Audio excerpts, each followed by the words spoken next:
नमस्कार मित्रों, भारतीय विद्यापीठ और कम्युनिकेशन टुडे के संयुक्त तत्वावधान में संचालित की जा रही वेबिनार श्रृंखला की 187वीं एपिसोड में आप सभी का हार्दिक स्वागत, अभिनंदन।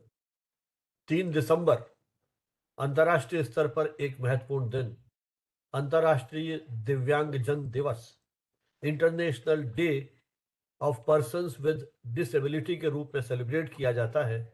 और आज के हमारे इस कार्यक्रम को शुरू करने के पहले, जैसी हमारी परंपरा है, मैं सरस्वती वंदना के लिए आमंत्रित करूंगा प्रियंका सिंह को, जो भारतीय विद्यापीठ में school of journalism and mass communication में असिस्टेंट प्रोफेसर के रूप में कार्य कर रही है।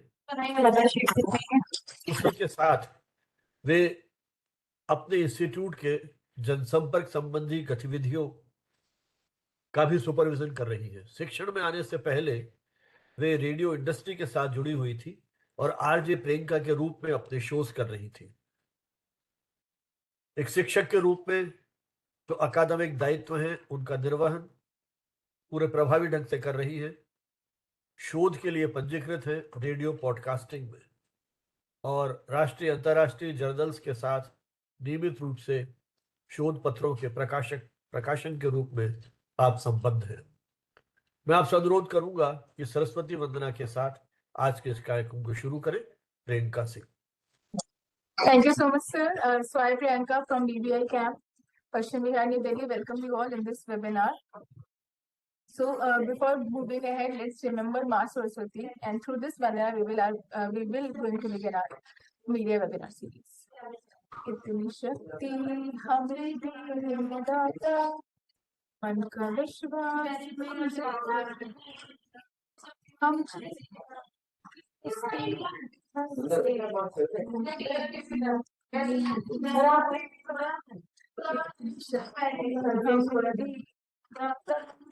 मन का विश्वास कमजोर होना, हम न सोचे हमें क्या मिला है,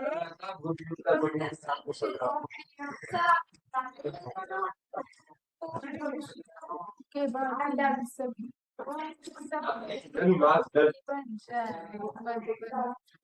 अपनी करुणा कजल दे कर पावन के मन का कोना, रस्ते हमसे भूल कर भी कोई भूल होना, हम चल रस्ते हमसे भूल कर भी कोई भूल होना। By this, we will start our 187th webinar. Thank you so much, Banawat sir. चलिए, आभार बहुत बहुत आपकी इस प्रस्तुति के लिए। आज के हमारे ये जो एपिसोड है, इसका जो विषय है जिस पर हम बात करने जा रहे हैं, disability as divine justice, understanding the disability landscape in Hindi cinema. दिव्य न्याय के रूप में विकलांगता, हिंदी सिनेमा में विकलांगता के परिदृश्य की समझ। और इस विषय पर बातचीत करेंगे बाबा साहब भीमराव अंबेडकर केंद्रीय विश्वविद्यालय लखनऊ में पत्रकारिता जनसंचार विभाग के अध्यक्ष गोविंद जी पांडे। प्रोफेसर पांडे का विस्तृत परिचय मैं दूंगा जब आपको निमंत्रित करूंगा अपना व्याख्यान देने के लिए।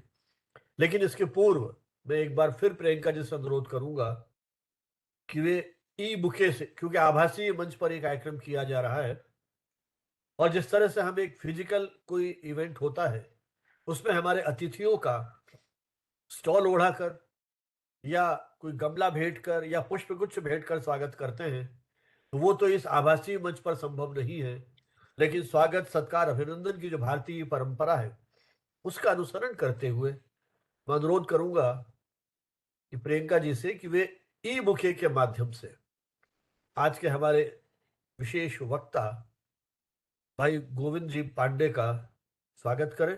Sir, this is just an honor of gratitude, and for our great opening, we have flourished this bouquet, and this is, we can consider it a symbol of freshness and along with that brightness in our life. तो हमेशा खुदा sir कहते हैं क्या director sir कि इसकी जो खुशबू है उसको हमारी लाइफ में इम्बाइब करें, इसकी जो फ्रेशनेस है उसे हम अपनी लाइफ में इम्बाइब करें और उसी फ्रेशनेस को लेकर अच्छी अच्छी क्रिएटिविटी पॉजिटिविटी के साथ अपने लाइफ में मूव ऑन करें.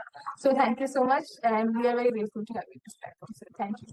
और हमारे इसी रचनात्मक आंदोलन को आगे बढ़ाने के लिए हमारा भी एक विनम्र प्रयास कि जिस तरह से फूलों की खुशबू का हम एहसास करते हैं, उसकी संवेदनाओं को जिस तरह से समझते हैं, उसी तरह से ये जो हमारा एक अकादमिक अभियान है, विचार विनिमय की जो ये परंपरा है, या यूं कहूं कि विचारों का जो हमारा एक यज्ञ है, जिसमें अब तक करीब देश के विभिन्न अनुशासनों के 500 से अधिक विशेषज्ञों ने अपनी विचार आहुति दी है और हमारे इस अभियान को पिछले 5 वर्षों में गतिशील बनाया है, तो इन पुष्पों की खुशबू को एहसास करते हुए हम हमारे इस आंदोलन को वैश्विक आंदोलन बनाएं, जहां हमारी भाषा प्रतीकों को समझने वाले व्यक्ति बैठे हैं दुनिया किसी कोने में, हम वहां तक पहुंच सके. ये छोटा सा हमारा प्रयास,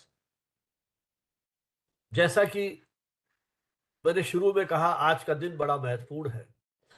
3 दिसंबर को हर वर्ष अंतर्राष्ट्रीय दिव्यांग जन दिवस मनाया जाता है, जिसका उद्देश्य है दुनिया भर के जो दिव्यांग व्यक्ति हैं उनके अधिकारों, सम्मान और समान अवसरों को, उनकी सामाजिक भागीदारी को हम प्रोत्साहित कर सकें. उसकी पृष्ठभूमि की यदि आपसे चर्चा करूं तो संयुक्त राष्ट्र संघ ने 1992 में यूएन जनरल असेंबली ने यूएन की 3 दिसंबर को आधिकारिक रूप से international day of persons with disability घोषित किया. इसका उद्देश्य था दिव्यांग जनों से जुड़े हुए मुद्दों पर वैश्विक जागरूकता बढ़ाना और उनके विकास, शिक्षा, स्वास्थ्य और रोजगार के अवसरों को मजबूत करना. 1980 से लेकर 1990 का जो पूरा एक दशक था, पूरी दुनिया में यह स्वीकार किया जाने लगा कि दिव्यांगता केवल चिकित्सा या व्यक्तिगत समस्या नहीं है, बल्कि यह सामाजिक न्याय, मानवाधिकार और समानता का मुद्दा है. और इसी भावना से प्रेरित होकर हमने इस दिन को मनाने की एक परंपरा को शुरू किया, UN decade of disability persons के रूप में. संयुक्त राष्ट्र ने 1983 से 1992 को दिव्यांग व्यक्तियों का दशक घोषित किया और इस दशक के अंत तक स्थायी रूप से एक प्रतीकात्मक तिथि का चयन किया गया, 3 दिसंबर, जिस दिन दुनिया भर में दिव्यांग जनों के मान, सम्मान, प्रतिष्ठा, अधिकारों को लेकर के इस दिवस को हम सेलिब्रेट करते हैं. इसी दिवस के संदर्भ में हम भी पिछले 5 वर्षों में अलग अलग संदर्भों पर चर्चा करते रहे हैं, लेकिन अब की बार सोचा, चूंकि हमारे आत्मीय मित्र भाई गोविंद पांडे जी ने फिल्मों के क्षेत्र में व्यापक शोध अध्ययन किया है, तो हमने उनसे निवेदन किया कि आप हमारी जो फिल्में हैं उसमें इस मुद्दे को किस रूप में प्रकट किया गया है, इसके बारे में हमसे कुछ संवाद करें. और उन्होंने सहर्ष स्वीकृति दी. और निश्चय ही बहुत ही महत्वपूर्ण और रोचक विषय है, क्योंकि भारतीय समाज में विकलांगता को लंबे समय तक करुणा, पाप पुण्य, भाग्य, ईश्वरीय न्याय आदि के चश्मे से देखने का प्रयास किया जाता है. न जाने कितनी तरह की मान्यताएं भारतीय परंपरा में प्रचलित रही हैं. पिछले जन्म के पापों का फल है, ईश्वर की परीक्षा है, भाग्य की विडंबना है, त्रासदी है. हमारे सांस्कृतिक मानस में ये सारे मूल्य, ये सारी कह लीजिए कि प्रवृत्तियां जो हैं, ये बहुत गहराई से रच बस गई है. इसलिए स्वाभाविक है कि हिंदी सिनेमा जो सामाजिक धारणाओं का दर्पण है और जो फिल्म निर्माण से लोग जुड़े हुए हैं, वो भी अपने इसी दृष्टिकोण के आधार पर अपने चरित्रों का, कथानकों का, प्रतीकों को आगे बढ़ाने का एक प्रयास करते हैं.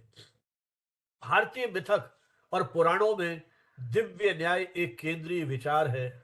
ईश्वर का हर कृत्य एक फल देता है और पीड़ा भी कभी कभी नैतिक संतुलन का एक साधन का माध्यम मानी जाती है.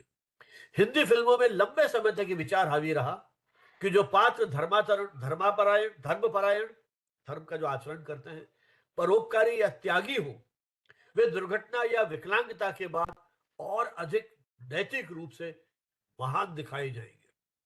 कई खलनायक हैं, उनके अपराधों के दैविक दंड के रूप में उन्हें विकलांगता का एक तरह से पुरस्कार दिया जाता है कि उन्होंने जो गलत काम किए हैं उसका पुरस्कार यही है। और कभी कभी विकलांगता को ईश्वर की विशेष देन कह करके संवेदनशील और करुणा जगाने का एक माध्यम भी उसे बनाया जाता है। इसी दृष्टिकोण में विकलांगता किसी सामाजिक संरचना या व्यक्तिगत क्षमता का हिस्सा नहीं, बल्कि कर्मफल का एक नैतिक संदेश देती है। और यही मानसिकता वर्षों तक हमें फिल्मों में दिखाई दी है। हिंदी फिल्मों का जो प्रारंभिक दौर था, उसमें विकलांगता, करुणा, बलिदान जैसी भावनाओं को उजागर किया गया। 1950 से लेकर 80 तक का जो दशक था, लगभग 3-4 दशक का जो समय था, अधिकतर फिल्में विकलांग पात्रों की भूमिका भावनात्मक सहानुभूति उत्पन्न करने के लिए दिखाई जाती थी।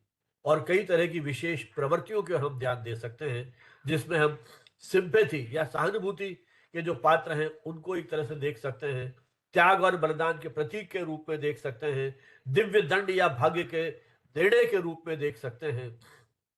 ये चित्रण को विकलांगता को व्यक्तिगत त्रासदी मानते हैं, न कि सामाजिक अधिकार के रूप में कहीं मजबूत करने का प्रयास किया गया। फिर एक सकारात्मक परिवर्तन आता है जब कलाकारों और फिल्मों का एक नया दौर आता है, एक नई पीढ़ी तैयार होती है। और ये दौर आता है 90 के बाद, जब विकलांगता को मानव जीवन की विविधता के रूप में कहीं स्वीकार किया जाने लगा और बहुत सारी फिल्में आई। हम स्पर्श की बात करें, हम खामोशी की बात करें, ब्लैक की बात करें, तारे जमीन पर तो मुझे लगता है कि आधुनिक बॉलीवुड सिनेमा का एक सबसे बड़ा मोड़ है। डिस, डिसलेक्सिया को नैतिकता या भाग्य से नहीं, बल्कि वैज्ञानिक, शैक्षणिक, सामाजिक संरचना की समस्या के रूप में दिखाया गया। किस तरीके से उस फिल्म में इस मुद्दे को चित्रित किया गया था, पूरे हमारा जो समाज है उसमें ये एक बहस का विषय बन गया था। ऐसी बहुत सारी फिल्में जिसकी विस्तार से गोविंद जी चर्चा करेंगे। तो विकलांगता और हिंदी फिल्मों की जो प्रतीकात्मक राजनीति थी, जिसमें केवल पात्र नहीं दिखाते थे बल्कि उसका अर्थ भी गढ़ते थे। विकलांगता अक्सर कई तरह के प्रतीकों से जुड़ती है, जो कभी पवित्रता का प्रतीक होती है, तो कभी नैतिकता का संदेश देती है। कभी प्रेम और देखभाल की परीक्षा का भाव उसमें जुड़ता है, तो कभी जेंडर और विकलांगता का दोहरा भेदभाव उसमें होता है। विकलांग महिला है, सहनशील और त्यागमयी होगी। विकलांग महिला पात्रों को अक्सर शादी या प्रेम से वंचित दिखाया जाएगा, त्याग की देवी दिखाया जाएगा, घर की प्रतिष्ठा के साथ जुड़ी हुई है इस रूप में दिखाया जाएगा। विकलांग पुरुष है, नायक है या पीड़ित है, तो उसे एक प्रेरणादायी नायक या भावनात्मक पीड़ित के रूप में दिखाया जाएगा। तो जेंडर आधारित भेदभाव भी हम कहीं फिल्मों की इन कहानियों में देखते हैं।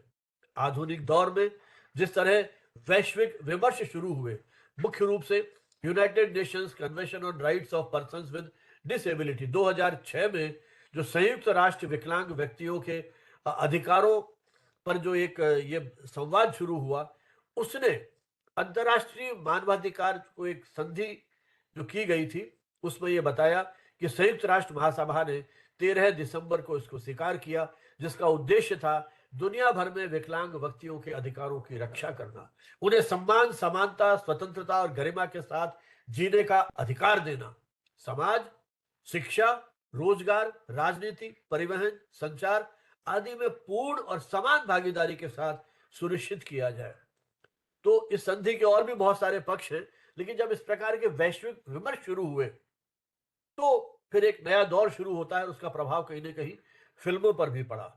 भारत ने 30 मार्च 2007 को इस संधि पर हस्ताक्षर किए और 1 अक्टूबर 2007 का इसको अनुमोदन किया गया था। और उसके बाद भारत में right of person with disability act 2006 लागू किया गया, जो यूएनसीआरपीडी के उन्हीं सिद्धांतों पर मूल रूप से आधारित है।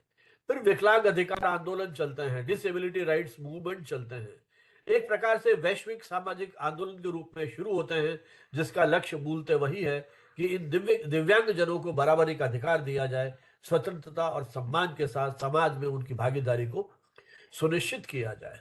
फिर इंक्लूजन स्टडीज का दौर आता है, पूरा जो एक समावेशी अध्ययन की जब बात करते हैं, जिसमें विभिन्न विषयों के अंदर डिसेबिलिटी को कहीं अध्ययन, अध्यापन, शोध, अनुसंधान की बात की जाती है।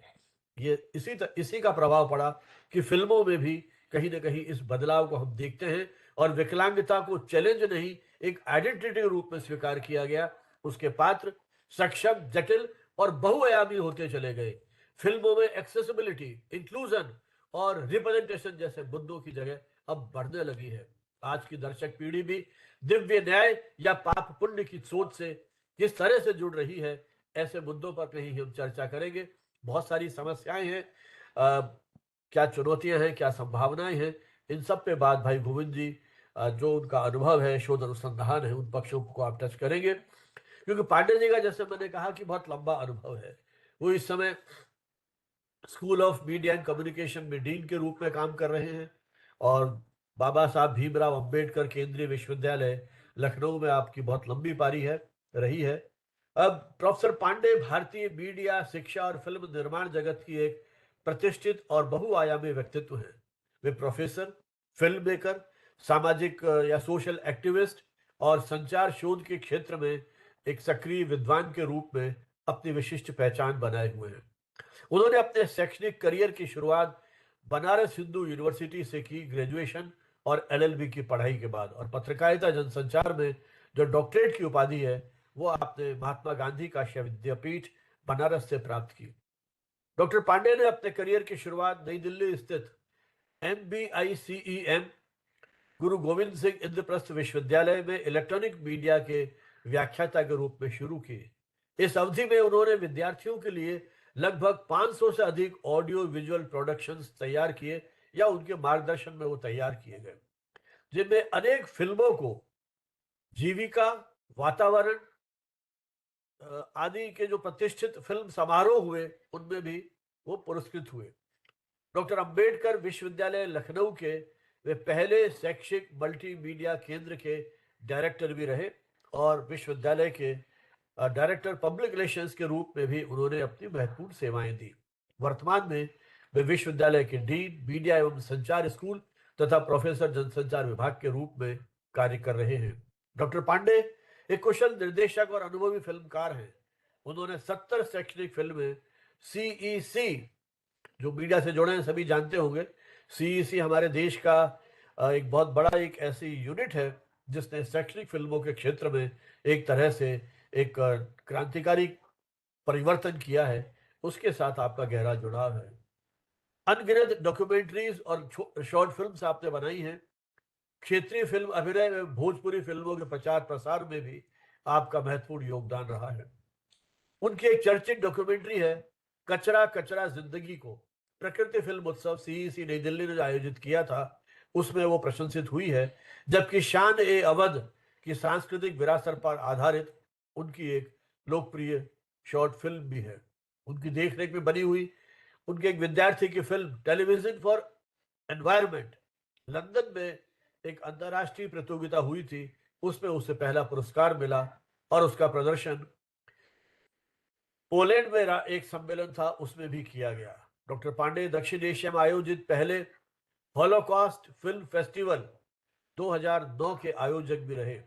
उनके निर्देशन में बनी हुई एक शोध आधारित फिल्म कैंसर पर India international science film festival 2020 में उसे पहला पुरस्कार मिला। 60 से अधिक शोध पत्र और लेख राष्ट्रीय अंतर्राष्ट्रीय पत्रिकाओं में आपके प्रकाशित हो चुके हैं। 3 पुस्तकें आपकी प्रकाशित हो चुकी हैं।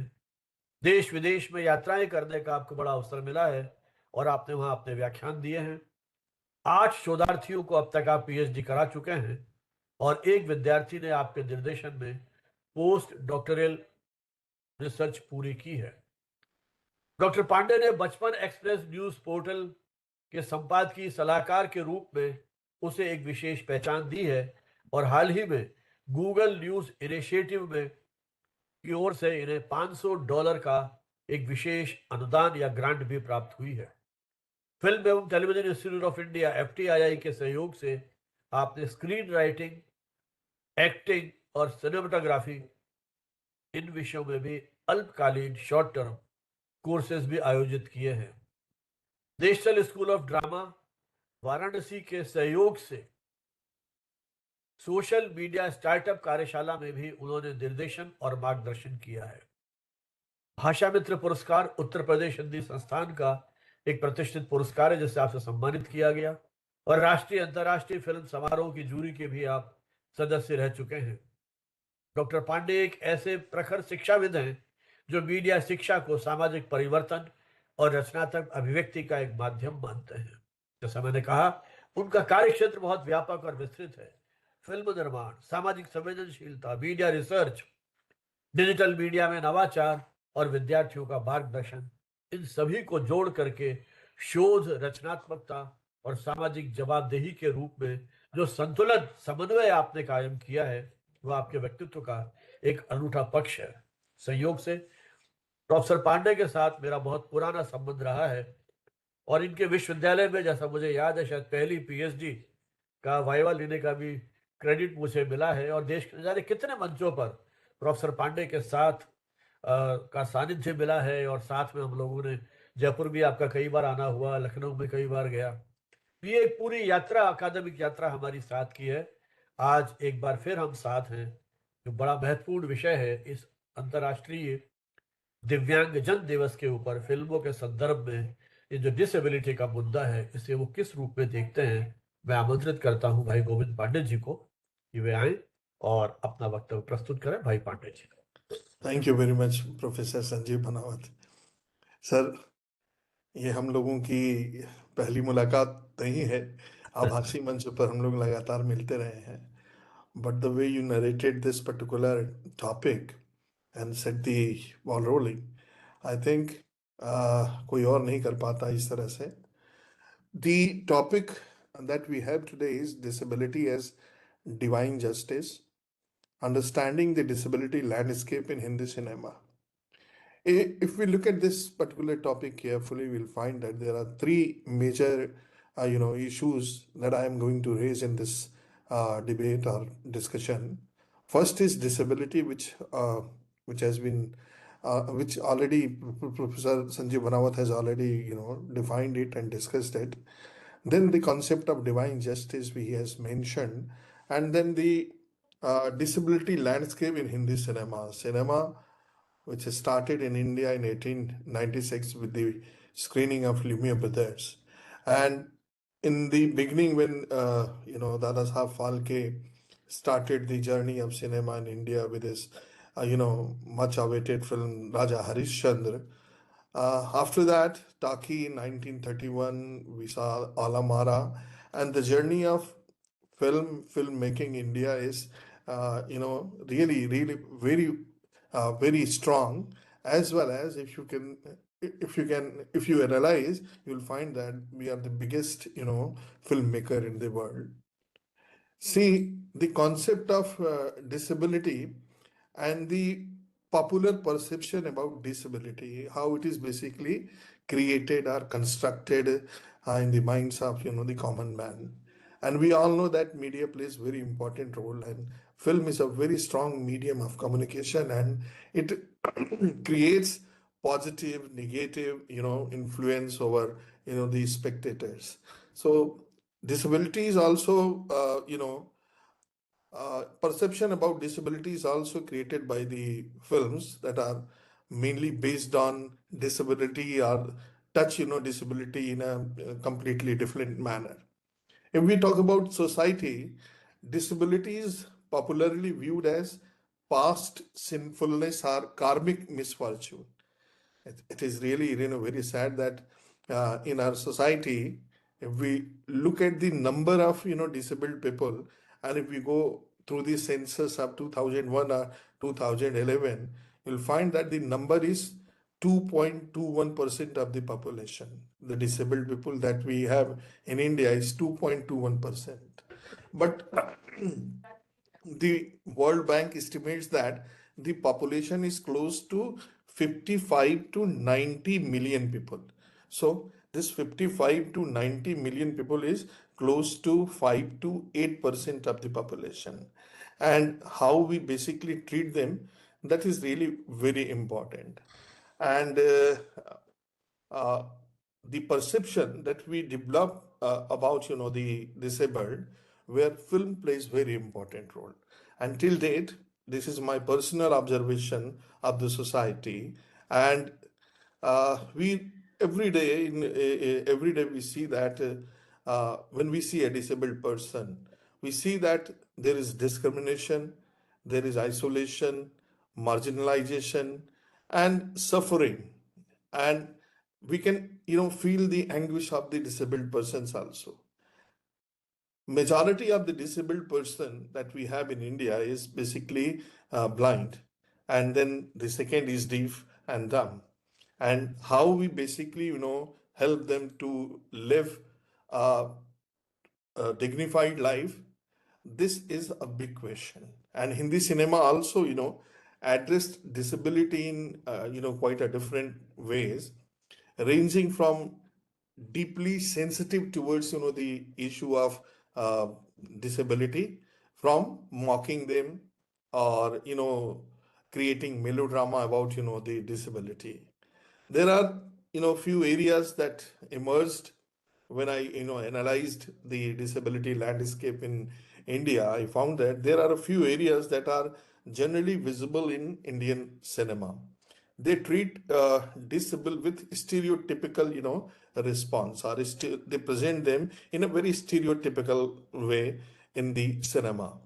Or these days we see disability as a plot device, as mentioned by Professor Sanjeev Bhanawat, Tare Zameen Par.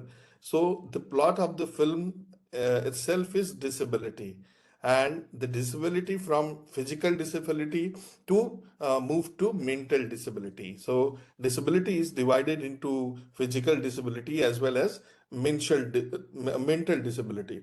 But in the beginning, till 1970, 80, most of the films that we have seen, basically talking about physical disability, the concept of mental disability or related areas basically emerged in after 1980, 90, or in this particular era.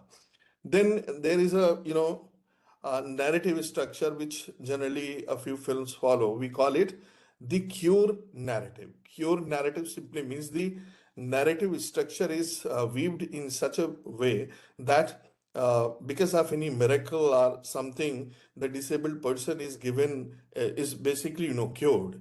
So that kind of narrative structure also dominated Hindi cinema.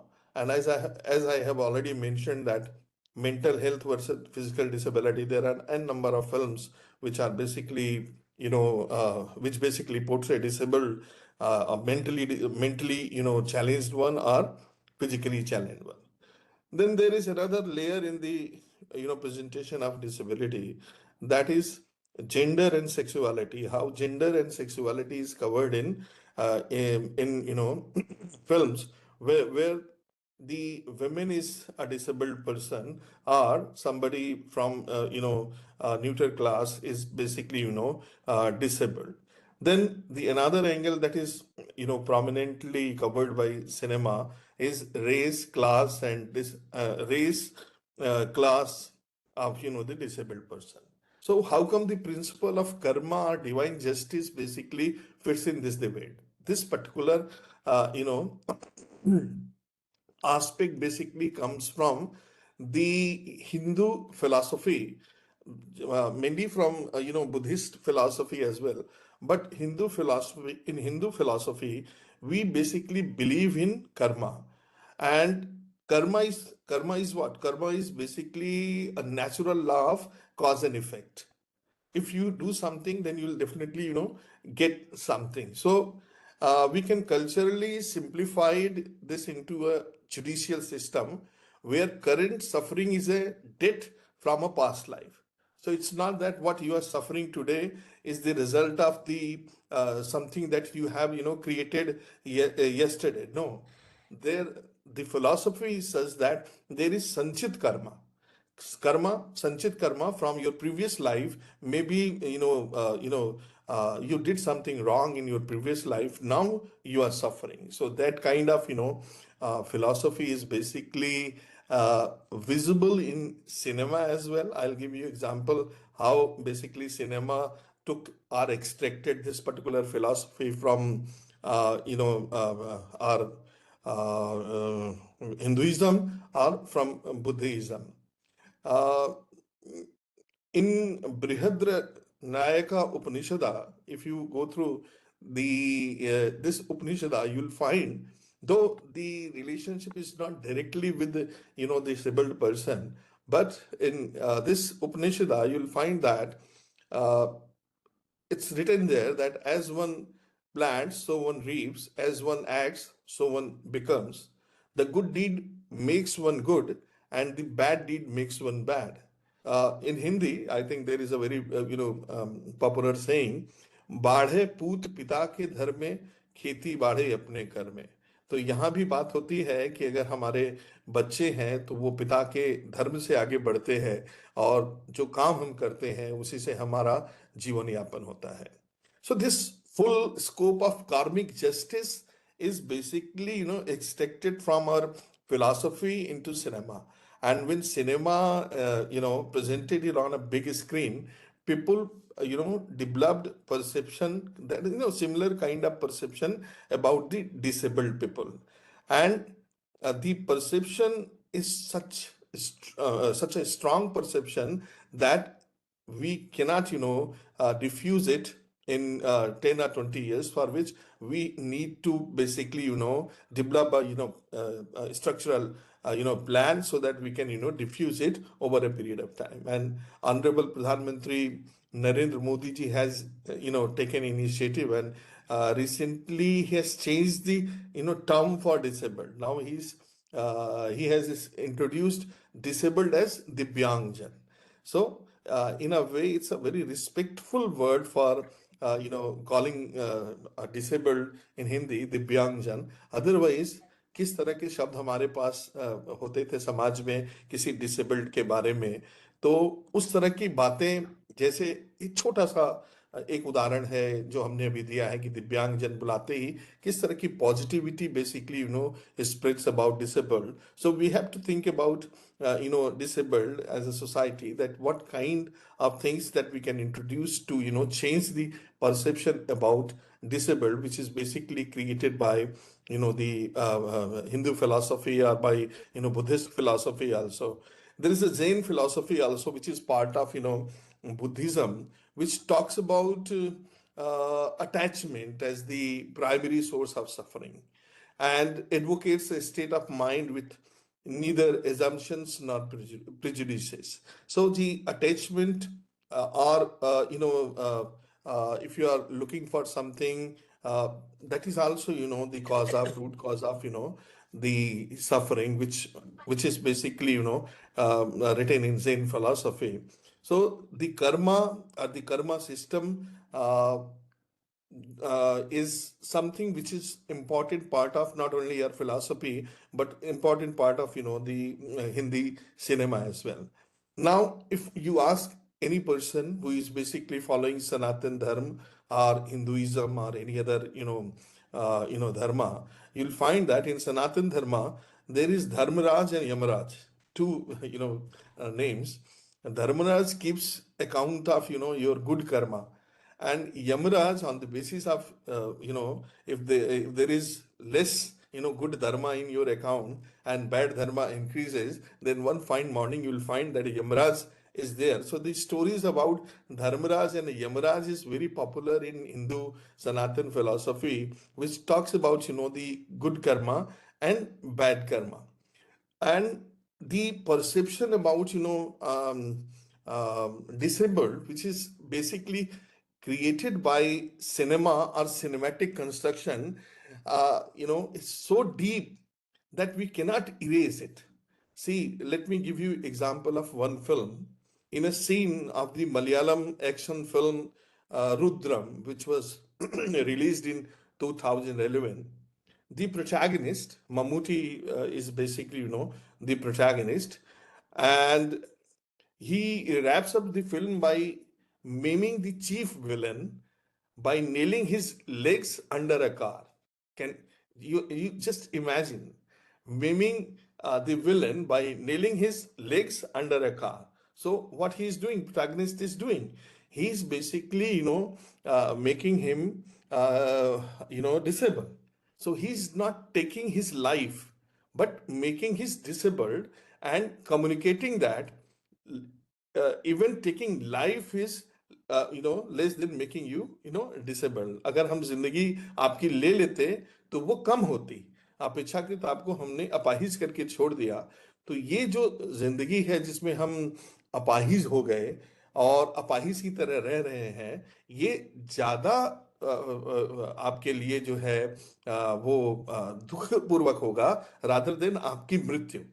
So you can understand that what kind of communication was basically created by this film or by this scene in 2011, where the protagonist is not killing the antagonist, rather keeping him alive, but without, the legs.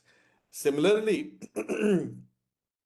if you look at this particular, the act, uh, this act is again repeated in many Hindi films also. And we all know that there is a very popular film, Sholay. Uh, in this particular film, you will find that Thakur, the police officer, Sanjeev Kumar, has his arm amputated by the bandit Gabbar Singh. Now, he is not in a position to take revenge. So what he did, he basically, took help of two, mercenaries who are basically, small time thief and, kind of. So he asked them to capture Gabbar Singh, not to kill Gabbar Singh. So there is a contract that you have to bring Gabbar Singh alive. You don't have to kill Gabbar Singh. तो गब्बर सिंह को उनको जिंदा पकड़ना था, उनको मारना नहीं था. And if you look at the act of Gabbar Singh, this time antagonist, what kind of, visuals he created, he also, अगर आप देखें तो he amputated the arms of Sanjeev Kumar, उन दोनों हाथ काट देता है। तो दोनों हाथ काट के संजीव कुमार को जिंदा छोड़ देता है।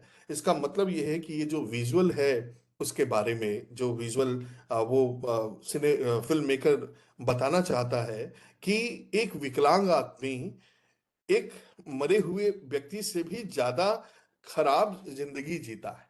मतलब आपकी अगर मौत हो जाती है तो वो उतनी खराब नहीं है जितनी कि विकलांगता के साथ जीना खराबी है। तो अगर आप इसे देखें तो मुझे ये लगता है कि एक विकलांग के बारे में या फिर जिसे हम दिव्यांग आजकल कहते हैं उसके बारे में सिनेमा ने जिस तरह के संवाद रचे और जिस तरह के भाव सिनेमा ने दिए, वो भाव और संवाद मुझे लगता है कहीं ना कहीं समाज में काफी हानिकारक प्रभाव लेकर आए। आपको तड़पा तड़पा कर मारूंगा, सड़ते हुए मरोगे। अभी हम किसी व्यक्ति की बात करें, तड़पा तड़पा कर मारना, फिर उसके बाद आपके कीड़े मकोड़े पड़ेंगे। ऐसे कहा जाता है कि कीड़े मकोड़े पड़ेंगे, कीड़े मकोड़े पड़ेंगे। इसका मतलब है अगर आप देखें तो कुछ ऐसे व्यक्ति, जैसे कुछ ऐसी बीमारियां हैं जिसमें आप डिसेबल्ड हो जाते हैं। उन बीमारियों का नाम मैं यहाँ पे नहीं लेना चाहता, लेकिन उन बीमारियों को भी या फिर उस तरह की जो उस तरह के लोग थे उनको, उनके बारे में किस तरह का विजुअल सिनेमा ने कंस्ट्रक्ट किया, और इन विजुअल्स के कारण सिनेमा जो है परसेप्शन क्रिएट कर रहा था डिसेबल्ड के बारे में। अभी हम अगर बात करें डिसेबिलिटी की, हमने बात की तो उसमें डिसेबिलिटी के कई प्रकार हैं। जैसे कोई अंधा है, कोई सुन नहीं सकता, कोई बोल नहीं सकता, कोई चल नहीं सकता। तो इसमें इस तरह की जो डिसेबिलिटी थी उसको भी सिनेमा ने बड़े अलग तरीके से प्रस्तुत किया है। 1964 में there was a film called Dosti, राष्ट्रीय प्रोडक्शन की एक फिल्म है Dosti. In this film you know find that वो दोनों साथ में, एक अंधा है और एक जो है बोल सकता है, सुन नहीं सकता है। तो दोनों की दोस्ती, it simply means that somebody who cannot see, takes help of somebody who can, basically see, but cannot, speak. So यहाँ पे डिसेबिलिटी, एक की डिसेबिलिटी दूसरे की डिसेबिलिटी के साथ जुड़ती हुई दिखाई देती है, और दोनों उस अपनी अपनी डिसेबिलिटी को छुपाकर एक बहुत ही अच्छा फोर्स बन जाते हैं जब दोनों एक साथ काम करते हैं। लेकिन यहीं पर सिनेमा ने एक और बात दिखाने का प्रयास किया कि जो व्यक्ति अंधा है वो ज्यादा मजबूर है अपेक्षाकृत उसके कि जो व्यक्ति बोल नहीं सकता, जो गूंगा है या बहरा है, वो उस व्यक्ति से ज्यादा जो है मजबूर स्थिति में है। And the narrative structure of this film also, takes us to in takes us in this direction only. अगर आप उसमें देखें तो आपको लगेगा कि जैसे जैसे फिल्म आगे बढ़ती है तो उसमें हमें दिखाई देता है कि जो दोस्त है वो अपने दूसरे दोस्त को पढ़ाने के लिए मेहनत करता है, भीख मांगता है और दूसरे दोस्त को पढ़ाने का प्रयास करता है। वो दोस्त भी समझ जाता है कि मैं पढ़ सकता हूँ, वो पढ़ाई करता है और फिर आगे जो है वो बढ़ता चला जाता है। अब जब आगे बढ़ता चला जाता है तो उसकी उसका खुद का परसेप्शन अंधे के बारे में बदल जाता है। तो जहां पे दो डिसेबल्ड थे, उन्हीं दो डिसेबल्ड में से एक आगे बढ़ जाता है दूसरे की एबिलिटी का सहारा लेके, उसका भी परसेप्शन उस डिसेबल के बारे में जो है बदल जाता है। अगर इस फिल्म के एक गीत को आप ध्यान दें, उस गीत में जाने वालों जरा मुड़ के देखो मुझे, एक इंसान हूं मैं तुम्हारी तरह।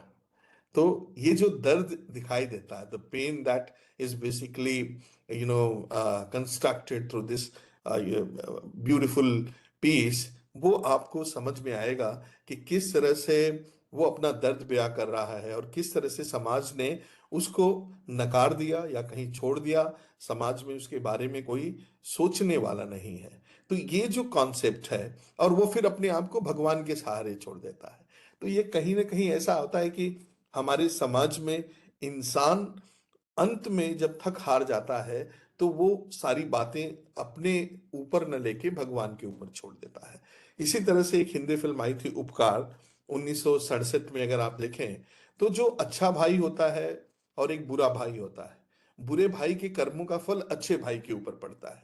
तो ये जो कर्म फल है या फिर जो अच्छे कर्म हैं वो दूसरे के ऊपर पड़ रहे हैं, और किस रूप में पड़ रहे हैं कि उसका हाथ कट जाता है या किसी का पैर कट जाता है।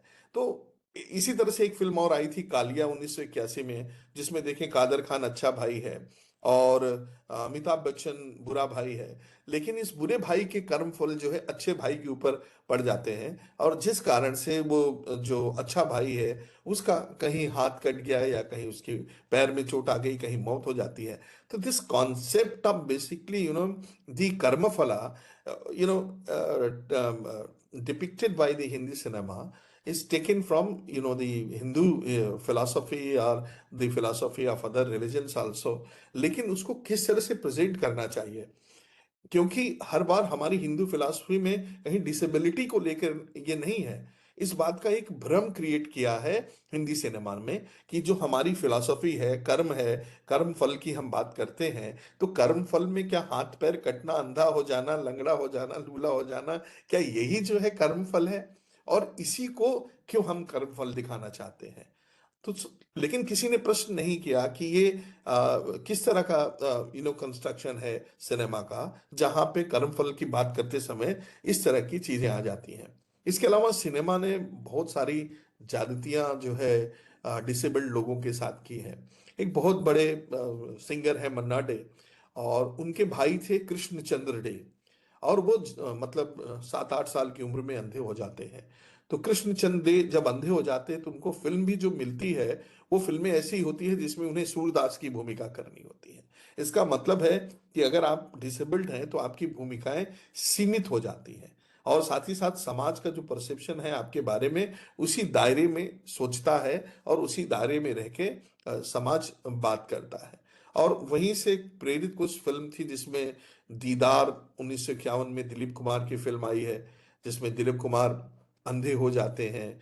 फिर उसके बाद उनकी वही मिरेकुलस कहते हैं कि एक चमत्कार होता है, और चमत्कार के बाद उनकी आंख वापस आ जाती है। लेकिन स्ट्रक्चर, नैरेटिव स्ट्रक्चर ऐसा है कि फिर वो अपनी आंख खुद से फोड़ देते हैं। तो इसका मतलब क्या है? अपनी आंख क्यों फोड़ दिया आपने? क्या आंख फोड़ना ही जो है समाज में मतलब अपने आप को दंडित करना था। दंडित करने के कई तरीके हो सकते थे। उस फिल्म में दंडित करने के, अपने आप को दंडित करने के कई तरीके बताए जा सकते थे, लेकिन क्या तरीका बताया कि अगर हमें जो आंख मिली है, जो आंख चली गई थी, वो आंख हमें फिर से मिली और फिर उसी आंख को हमने वापस डैमेज कर दिया। क्यों? क्योंकि हम कुछ बुरा सोच रहे थे, किसी के बारे में गलत बातें हमने कर दी। इसलिए अपने आप को दंडित करने का जो सबसे अच्छा तरीका है कि हम अपनी आंखें फिर से फोड़ लेते हैं, क्योंकि ये जो कहते हैं कि कर्म की जो परंपरा है, वही डिवाइन जस्टिस और कर्म फिर से हमारे सामने आता है। हम अपनी भारतीय परंपरा में जो कर्म है और कर्म फल है, उसको भूल कर हम जो हिंदी सिनेमा में कर्म और कर्म फल दिखाए गए हैं, उसको पूरी तरह से अपने अंदर जो है बसा लेते हैं। यही कहीं पे जो है सिनेमा का दोष है कि सिनेमा कार्मिक जो थ्योरी है, कार्मिक जस्टिस है, उसको सही तरीके से पर्दे पर उतार नहीं पाया है। अभी आप देखिए, डिसेबिलिटी को पनिशमेंट के रूप में सिनेमा दिखाता है। देखिए बहुत सारी फिल्म है जिसमें कर्म का जो फल है वो डिसेबिलिटी के रूप में आएगा। इसमें एक फिल्म 1936 में आई थी, जीवन नैया एक फिल्म आई थी, जिसमें विलेन है तो विलेन अगर किसी ने बुरा काम किया है तो वो अंत में अंधा हो जाएगा या फिर वो बहरा हो जाएगा। तो इस तरह की जो फिल्में आई, वो फिल्में हमेशा समाज में उसी तरह का कहते हैं कि संदेश छोड़कर जाने लगी, जहां से डिसेबिलिटी को हम कर्म और कर्म फल से जोड़कर देखने लगे। समाज को भी लगने लगा कि अरे, ये आदमी अगर ऐसा पैदा हुआ है तो इसके पूर्व जन्म के कर्म रहे होंगे। या फिर हमने कभी ये नहीं सोचा कि अगर कोई व्यक्ति डिसेबल्ड है तो उसे किस तरह से क्योर किया जाए। मेडिकल फील्ड को हम उसमें लाने की जगह हमने क्या किया कि उसको सीधे सीधे अपने अपने भाग्य के साथ, पूर्व कर्म के साथ जोड़ के दिखाना शुरू किया। लेकिन ये जो एक दौर था सिनेमा का, वो दौर मुझे लगता है कि स्वतंत्रता के बाद 80 या 80-90 तक चलता रहा, क्योंकि उस समय तक भारत विकसित भारत के रूप में दिखाई नहीं देता है। और कहीं ना कहीं हमारे पास हमारी सामाजिक जो रूढ़िवादी विचार थे या हमारी अपनी जो सोच थी, वो हमें रोक रही थी किसी नए विचार को पनपने देने के लिए, और यही सिनेमा भी लगातार दिखाए चला जा रहा था। तो सिनेमा में मुझे लगता है कि ऐसा नहीं था कि कोशिश नहीं की गई थी। देखिए, मैंने एक बहुत ही अच्छे शब्द आपके सामने प्रस्तुत किया है, और एक ऐसी फिल्म है जिसे सब लोगों को देखना चाहिए, मैं मानता हूँ। गुलजार साहब ने एक फिल्म बनाई थी 1972 में, कोशिश नाम की एक फिल्म बनाई थी, जिसमें पहली बार संजीव कुमार और जया भादुड़ी ने साइन लैंग्वेज की बात की। साइन लैंग्वेज को इंट्रोड्यूस करने का काम गुलजार ने किया। Just think about this particular seminar here. We are we are here because we can see, we can talk, we can basically comment. But what about somebody who is not able to see, who is not able to speak, who is not able to listen? How can he join this particular seminar? We have never thought about it. I in Baba Saheb Bhimrao Ambedkar University proposed a center for sign languages so that we can develop sign expert, and in this seminar also we can have a sign expert who can translate my lecture into sign language, so that all those people who are basically deaf and dumb, they can they can understand this lecture also. So but most of the times we forget about a sizable number of population, 5% to 7% of the population, which is basically a disabled person. हम ऐसा नहीं है, भारत में लगातार seminar हो रहे हैं, लगातार कॉन्फ्रेंस हो रहे हैं, लगातार हर जगह सरकारी जगहों पे होते रहते हैं। There is a very good initiative by Rajat Sharma in Aapki अदालत, that he has recently introduced once sign and symbol interpreter in his आपकी अदालत. So this is one program where you can even as person who is deaf and dumb, he can see and understand the program. So we should also think about, we should also think in this particular manner, so that we can expand the facilities to disabled people. And this film is also about disabled people who want to live a normal life. What are they basically, asking for? They are just simply asking for a normal life where somebody who is a man or woman, they want to fall in love, they want to get married, they want to work, they want to raise their family, they want to, enjoy each and everything which a normal people basically enjoy. So what is the, are they at fault? No. तो problem क्या है, हम क्यों नहीं उनको एक normal life दे सकते हैं? तो इसके बारे में गुलजार ने जो बातें की हैं, उन बातों को हमें देखना पड़ेगा, और एक समाज के रूप में, सभ्य समाज के रूप में, हमें कहीं ना कहीं से इन सारी चीजों को कर्म फल से निकाल कर हमें समाज में ये बताना पड़ेगा कि कर्मों के अलावा बहुत सारी चीजें हैं जिनके जिनके जिनसे वो डिसेबल्ड लोगों की लाइफ अच्छी हो सकती है। तो हम अपनी सभ्यता और समाज के उस पड़ाव से निकलकर अगले पड़ाव तक जाने का प्रयास करें जहां पे इन लोगों को मुख्य धारा में शामिल किया जा सकता है। आप इस फिल्म की जो खासियत है उसमें अगर आप देखें कि दोनों ही एक दूसरे का सहारा बनते हैं, लेकिन जब दोनों के जया भादुड़ी और संजीव कुमार के पहला बच्चा पैदा होता है तो वो बच्चा मर जाता है।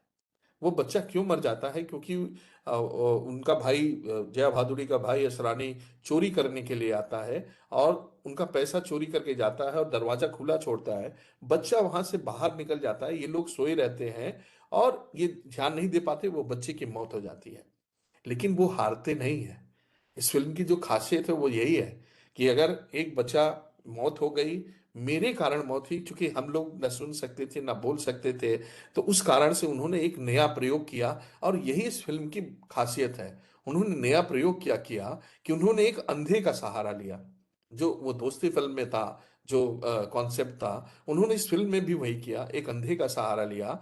और संजीव कुमार के पैर में वो रस्सी बंधती थी जो अंधे तक जाती थी, क्योंकि अंधा व्यक्ति सुन सकता था, ये सुन नहीं सकते थे। तो इनका जब दूसरा बच्चा पैदा होता है तो वो दूसरा बच्चा जब रोता है तो वो अंधा वो रस्सी खींच देता था। इस तरह से डिसेबल्ड लोग आपस में एक दूसरे के साथ जुड़ के अपनी जिंदगी को बेहतर बना सकते हैं।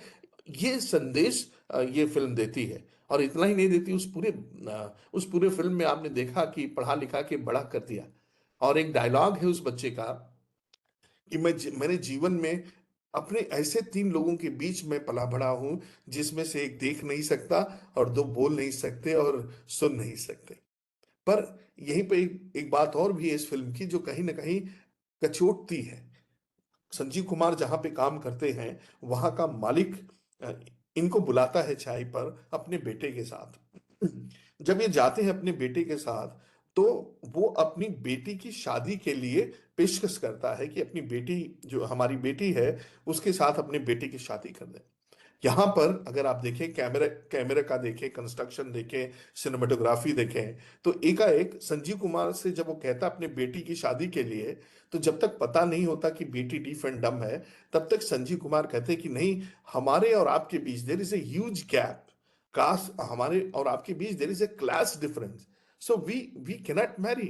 And this was the argument कि हमारा आपका मैच हो ही नहीं सकता क्योंकि क्लास का अंतर है। लेकिन जैसे ही ये पता चलता है कि लड़की डीफ एंड डम है, वैसे ही अगर आप देखेंगे पिता का जो इमोशन है वो पूरा बदल जाता है।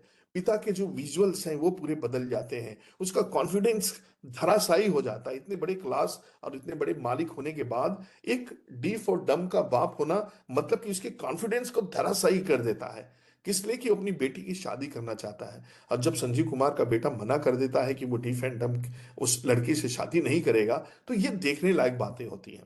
लेकिन फिर से वही है कि समाज क्या बता रहा है कि क्या एक डीफ एंड डम लड़की जो किसी क्लास की है, उसको अगर विवाह जैसे बंधन में बनना है तो अपने क्लास के साथ कंप्रोमाइज करना पड़ेगा, उसको छोड़ना पड़ेगा। जब तक वो नीचे क्लास में नहीं आएगी तब तक उसकी शादी नहीं हो सकती है।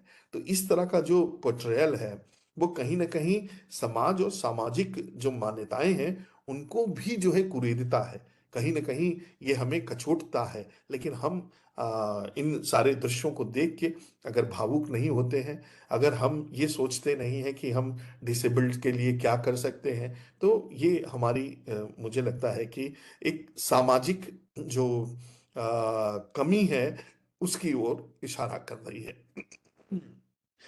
इसी तरह से हम लोगों ने बहुत सारे फिल्मों की, मुझे लग रहा है सर मैं 5 मिनट और बात करके क्योंकि 7 बजने को है। जी जी। हाँ, तो जो ये बातें हो रही थी, इसी तरह से सर ने भी उदाहरण दिया। अभी का जो लैंडस्केप है वो बदल रहा है। अभी जो फिल्में आ रही हैं उसमें डी फॉर डम या फिर जो डिसेबल्ड लोग हैं उनको लेकर पूरी तरह से there is a different construction. अभी एक फिल्म आई थी श्रीकांत। श्रीकांत जो फिल्म आई है उसमें आप देखेंगे कि अब जो है वो एस्पिरेशनल कैरेक्टर की तरह काम कर रहे हैं। वो हार नहीं मानते हैं। हार तो संजीव कुमार ने भी नहीं मानी थी, लेकिन संजीव कुमार ने हार नहीं मानी, पर यहाँ पर श्रीकांत ने जो इतना बड़ा एम्पायर खड़ा किया, वो ये बताने के लिए काफी है कि आज के जमाने में कि डिसेबल्ड व्यक्ति भी पढ़ सकता है, डिसेबल्ड व्यक्ति भी जो है आगे बढ़ सकता है, बिजनेस कर सकता है, और डिसेबिलिटी कोई ऐसी बीमारी नहीं है जिसका कि इलाज नहीं है। ये मैसेज आजकल की फिल्में जो है दे रही हैं। इसी इसी दौर की जो कुछ और फिल्में अगर आप देखें तो उसमें इकबाल करके एक फिल्म आई जिसमें वो डिसेबल्ड क्रिकेटर बनना चाहता था, लेकिन कहते हैं ना कि समाज उसको बड़े दूसरे तरीके से देखता था, पर उसने सामाजिक तानों बानों को जो है तोड़ते हुए जब आगे बढ़ता है तो उसके जो दृश्य हैं कहीं ना कहीं हमें रोमांचित करते हैं और ये बताने का प्रयास करते हैं कि डिसेबिलिटी कोई बीमारी नहीं है। इस बीमारी, अगर इसको बीमारी भी आप मानते हैं, तो इस पे पार पाया जा सकता है। इसको हम कहीं ना कहीं पीछे रखकर आगे बढ़ सकते हैं। तो ये जो फिजिकल डिसेबिलिटी थी, सिनेमा ने अभी तक फिजिकल डिसेबिलिटी को काफी अच्छे से प्रेजेंट किया, लेकिन कहीं ना कहीं जो जस्टिस का सिस्टम था, जो हमारे कर्मफला था, उसको गलत तरीके से गलत तरीके से व्याख्यात किया है सिनेमा में। तो उसको कहीं ना कहीं फिर से अलग तरीके से लिखने की जरूरत है। अभी सिनेमा फिजिकल डिसेबिलिटी से आगे हट के मेंटल डिसेबिलिटी की तरफ आ रहा है। बहुत सारे ऐसे फिल्में आ रही हैं जिसमें आप देखेंगे, हिचकी करके एक फिल्म आई थी। हिचकी में रानी मुखर्जी को अगर आप देखेंगे तो वो किसी न किसी आम जो है वो लड़की की कहानी है। हम समाज में अगर कोई व्यक्ति नहीं बोल पा रहा है या वो बोलने में हिचक रहा है, तो आप उसकी स्थिति देखिए, क्लासरूम में देखिए, समाज में देखिए, हम मजाक उड़ाते हैं। तो जबकि ये मजाक उड़ाने का विषय नहीं है, पर उसके बावजूद भी वो वो लड़की ना सिर्फ एक ऐसे प्रोफेशन में आती है जो बोलने का ही प्रोफेशन है, वो टीचर बनती है। तो आप ये समझ सकते हैं कि सिनेमा ने एक ऐसा जो विजुअल कंस्ट्रक्ट किया जहां पे ये एवरेस्ट चढ़ने जैसा ही जो है जोखिम भरा काम था, लेकिन वो उस जोखिम को पार करती है और उसको पार करके आखिरकार स्टैब्लिश करती है कि इस डिसेबिलिटी के बावजूद भी वो एक अच्छी प्रोफेसर, अच्छी एजुकेटर, अच्छी शिक्षक बन सकती है। तो इस तरह का जो पोर्ट्रेयल है वो अब लगातार सिनेमा में बढ़ता चला जा रहा है। सिनेमा में चाहे आप अमिताभ बच्चन की क्लासिक फिल्म ब्लैक हो, जिसमें डिसेबल्ड टीचर और डिसेबल्ड जो स्टूडेंट हैं उनके बीच का जो संवाद है, उनको अगर आप देखें, तारे जमीन पर आपने बात ही की। लेकिन ये सारी चीजों के बीच जो एक बात हम कभी भूल रहे थे, उस फिल्म को कहीं ना कहीं मार्गरेटा विद अ स्ट्रॉ, जिसमें कल्कि है, उसने डिसेबल्ड की जो सेक्स और सेक्सुअल रिलेटेड जो एरियाज थे उसको भी कहीं ना कहीं पकड़ने का प्रयास किया है। तो मुझे लगता है कि हिंदी सिनेमा 1913 से शुरू हुआ, राजा हरिश्चंद्र से, और जब से बोलने का दौर शुरू हुआ, सिनेमा ने इमोशंस तो लेकर आया ही आया गानों के माध्यम से। मुड़ के देखो जरा, एक इंसान हूं मैं तुम्हारी तरह, ये सिर्फ गाना नहीं है, ये भावाभिव्यक्ति है, जो उस व्यक्ति के मन का भाव है, जो सामने निकल कर चला रहा है। ये एक किसी विकलांग के मन का भाव है, जो बता रहा है कि आप मुझे एक इंसान की तरह देखें, मैं भी एक इंसान हूं। तो मुझे लगता है कि सिनेमा अपने दौर से आगे निकलते हुए अब जो है इंस्पिरेशनल स्टोरीज को, विकलांग लोगों की इंस्पिरेशनल स्टोरीज को लेकर सामने आ रही है। और ये कर्म फल, भाग्य फल और बाकी के जितने भी स्टिग्मा या फिर स्टीरियोटिपिकल कंस्ट्रक्शंस थे, उनको तोड़ने का प्रयास अब होने लगा है। और इस दौर के जो कथाकार हैं, निर्देशक हैं, इस दौर के जो सिनेमाटोग्राफर हैं, उनकी भी लार्जर देन लाइफ इमेजेस घड़ने लगे हैं, जिसे देख के, जिसे सुन के, जिसे महसूस करके मुझे लगता है आने वाले समय में कोई ना कोई डिसेबल्ड अपनी कहानी गढ़ेगा, जिसे सिनेमा फिर से दिखाएगा। मुझे लगता है इस समय में इतना ही बातें हम लोगों की हुई हैं। और भी बहुत सारी बातें हैं, लेकिन समय की बाध्यता हमेशा रहती है, और उसी समय के अंदर ही अपने आप को या अपने विषय को रख पाना एक कहते हैं कि तरीका है, जो अच्छा भी होना चाहिए, क्योंकि आप समय से बाहर नहीं जा सकते हैं। तो मैं फिर से एक बार संजीव भनावत सर का, प्रियंका जी का, इस मंच का, बीवीआई कैम का बहुत बहुत आभारी हूँ कि जिन्होंने मुझे मौका दिया अपनी बातचीत रखने का।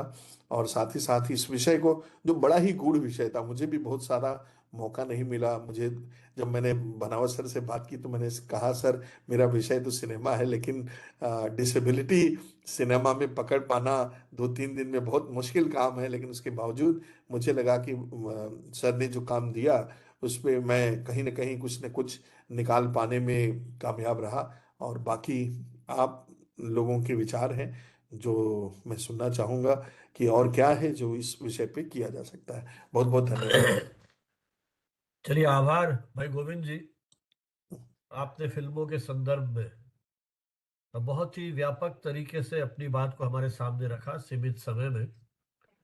और विशेष यूं तो खैर कई फिल्मों का आपने जिक्र किया, लेकिन पुरानी जो 2 फिल्मों की आपने बात की, निश्चय ही वो तो मुझे लगता है कि उसका रोमांच अभी तक बना हुआ है। जो कोशिश फिल्म की आपने बात की, मेरे ख्याल गुलजार ने भारतीय सिनेमा में उस कोशिश के माध्यम से एक तरह से संवेदनशीलता की चरम अभिव्यक्ति यदि अपन कहते हैं, तो शायद उस कोशिश फिल्म, हालांकि बहुत समय हो गया है देखे हुए, लेकिन अभी भी उसके कुछ अंश दिमाग में अभी तक घूमते हैं। हाँ, हमारे फिर से देखिए सर, बहुत मजा आएगा। मैंने दोबारा देखा हाँ, आपके मुझे कहने तो के आपकी बाद। बात सुनते हुए लगा कि फिर दोबारा देखनी चाहिए, कहीं नेटफ्लिक्स पे या कहीं ना कहीं होगी वो। हाँ, है तो सर, नाम है में सर। भी वो मिर्ची रखता है, और वो क्या हरे रंग और उस तरह से करके, हाँ, बहुत ही प्रतीकात्मक जिस तरह से फिल्म थी। हाँ, तो ये फिल्म मुझे लगता है कि कोई प्रेम कथा नहीं है, बल्कि एक विकलांग दंपति के जीवन संघर्षों का बहुत ही मार्मिक चित्रण है, ताना बाना है। हाँ। जिसने समाज में संचार को नए अर्थ दिए। जो आपने कहा किस तरह से वो संवाद करते हैं, हाँ, मुझे बिना लगता है कि संवाद के संवाद करते हैं सर। हाँ, ये अपने आप में बड़ा कमाल है। हम लोग बिल्कुल सब कुछ होते हुए संवाद नहीं कर पाते हैं, बिल्कुल। और उन्होंने एक बच्चे को पाल दिया, हाँ, बड़ा कर दिया, और उनमें से किसी के पास संवाद का कोई भी आधार नहीं और उनका था। अभिनय कितना जीवंत था, चाहे वो हाँ, संजीव कुमार है चाहे जया भादुड़ी है। हाँ, वो संवाद शब्दों से नहीं हो रहा है हाँ। वहां, संकेतों और विश्वास के साथ जो बात की जा रही है, हम्म, अपने आप में अद्भुत है। कमाल और था सब। ये फिल्म शायद ये भी प्रश्न उठाती है कि हम्म, विकलांग समाज में दया के पात्र हैं, जी, या वो एक समान साझेदार, पार्टनरशिप की जो हम बात करते हैं, जी। उस पर भी कहीं ना कहीं हमारी उस मानसिकता को, हमारे विचारों को कहीं कचोटती है। हम्म, अब मुझे लगता है कोशिश नाम में भी कितनी सार्थकता है, हाँ, कि असली बाधाएं शारीरिक नहीं है, हम्म, बल्कि सामाजिक और मानसिक, जिस मानसिकता की बात आपने भी की थी। तो जो रोजमर्रा की हमारी समस्याएं हैं, रोजगार की है, आत्मसम्मान की है, पारिवारिक जीवन की है, बच्चों की परवरिश की है, कितनी सादगी और गहराई से गुलजार ने अपने फिल्म में चीजों को दिखाया है। तो ये फिल्म मुझे लगता है कि ये संदेश देती है कि हमें एक दूसरे को समझना होगा, स्वीकार करना होगा। हम्म। ऐसे ही दोस्ती फिल्म, मेरे ख्याल वो गाना भी इसी फिल्म का है ना, हाँ, इसी फिल्म का है। परिवार दुख की चिंता क्यों सताती है, हाँ, तो अपना दुख तो साथी है। अपना साथ है। बहुत शानदार शानदार गीत है ये इसमें। फिल्म मुझे उस समय का दौर है जब हमारे यहाँ ये फिल्म्स डिवीजन वाले जी। जगह जगह कॉलोनीज में जाकर के फिल्में दिखाते थे। हम्म, अब नई पीढ़ी को शायद वो अंदाज नहीं कर पाएगी कि कोई ऐसा भी दौर था, क्योंकि अब तो एक क्लिक पे सारी फिल्में आपके पास हैं। लेकिन उस समय हमारे यहाँ जो फिल्म डिवीजन भारत सरकार का है, तो जितना हम्म, का मुझे ध्यान है, रंगमंच हमारे यहाँ होता था सरकार का ही। वहां से हम बाकायदा उनको रिक्वेस्ट करते थे और वो हम्म, रात को एक अपना पर्दा और वो मशीन लेकर के आते थे, वो प्रोजेक्टर वगैरह, और वहाँ जी, फिल्में दिखाते थे। इधर भी बैठते थे लोग, उधर दोनों साइड में, दोनों तरफ दिखती थी फिल्में, और वो चलता रहता था। वो भी एक दौर था, उस समय कहीं ये फिल्म देखी थी। तो किस तरह से एक दृष्टि बाधित और एक शारीरिक रूप से विकलांग व्यक्ति दुनिया की निष्ठुरता के बीच एक दूसरे का सहारा बनते हैं। आप कल्पना कीजिए साहब, आज से 60 70 80 साल पहले इस तरह के विषयों पर फिल्म बनाना और सेंसिटाइज करना समाज को कितनी बड़ी ताकत होगी। सही बात है। मतलब मुझे तो लगता है दोस्ती क्या है, वो सुख सुविधा में पलती पड़ती है? नहीं, हम्म, दुख और संघर्ष में भी कितनी बढ़िया दोस्ती हो सकती है ना। जीवन, समाज की उपेक्षा, गरीबी, अकेलापन, ये इन सब के बावजूद हम एक दूसरे के प्रति कितना जुड़ाव महसूस करते हैं, एक अटूट भावनाएं हो जाती हैं। और रविंद्र जैन, मेरे ख्याल वो खुद भी दृष्टिबाधित थे, जहां तक मुझे याद है, हम्म, जो इस फिल्म के संगीतकार थे, जिन्होंने गीत हाँ हाँ, लिखे हैं। चाहूंगा तुझे मैं, क्या सांझ सवेरे, इसी फिल्म का है ना वो भी? जी, पता नहीं। तो ये रविंद्र जैन का मैंने सुना है कि संगीत था उसमें, हाँ, शायद वो भी दृष्टिबाधित एक तरह से थे। तो किस तरह से दोस्ती, विश्वास, और आपने ब्लैक और तारे जमी पर, अभी सितारे जमी पर फिर एक और आई आमिर खान की फिल्म, इन्हीं मुद्दों को उठाया है। तो मुझे लगता है जो कल्पनाशील दर्शक हैं, निर्देशक हैं, फिल्मकार हैं, निश्चय ही इस तरह के जो विषय हैं। अच्छा, एक चीज और रेखा मैं इसमें बताना चाहूंगा, हालांकि विषय अपना फिल्म था। मैंने जब ये राजस्थान यूनिवर्सिटी में मैं सेवारत था, तो एक सतीश कपूर, उनको बुला चुका हूँ इस मंच के ऊपर, उन्होंने डॉक्यूमेंट्रीज के माध्यम से इन विषयों को बड़ी खूबसूरती से उठाया है। और डॉक्यूमेंट्री भी अच्छी बनी है हाँ, सर। एक दिन का पूरा फेस्टिवल उनके साथ किया है। और वो तो हर वर्ष डिसेबिलिटी फिल्म फेस्टिवल करते हैं। जी, 2 2 मिनट की फिल्मों में इस तरह के विषयों को जितनी खूबसूरती से उठाया है, अपने आप में अद्भुत है। जी, तो मैं वही कह रहा हूँ कि बल्कि आपने भी जैसे कैंसर और इस तरह के विषयों पर बनाई है फिल्में, अब कभी मौका मिले तो अपने कुछ विद्यार्थियों से आप कहें कि इन मुद्दों पर भी बनाए। बहुत ही मुझे लगता है कि भावनात्मक और मर्मस्पर्शी फिल्म जो हैं, जी, डॉक्यूमेंट्री जो है, जी, वो इन विषयों पर बनाई जाएगी। इसमें आप और कुछ प्रोत्साहित करें विद्यार्थियों को जरूर सर। शोध अनुसंधान के लिए। तो मुझे लगता है कि आज की अपनी इस चर्चा की सार्थकता और अधिक बढ़ पाएगी। इसके पहले कि कोई यदि किसी के मन में प्रश्न हो अपन पूछे, मैं एक बार फिर अनुरोध करूंगा प्रियंका जी से, आज के इस शाम को यादगार बनाने के लिए एक ई सर्टिफिकेट और ई मेमेंटो आपको भेंट करें। जी सर, बिल्कुल। जी। Thank you so much sir once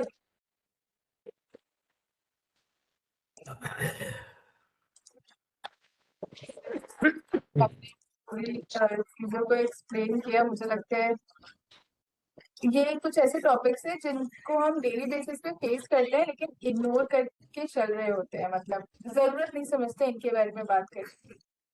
और मुझे ऐसा लगता है कि आज जिस तरीके से हमने इस पर बात की, कहीं कहीं वो हमारे अंदर भी एक डाउट रहता है कि हाँ, आर दे स्पेशल, और are they able to live the life? Sir, this is just an honour of gratitude and thank respect you, from our side. Thank you so much thank you, with us and discussing this topic in this detail. Thank you so much, sir. Thank you. Let me share your certificate as well, sir.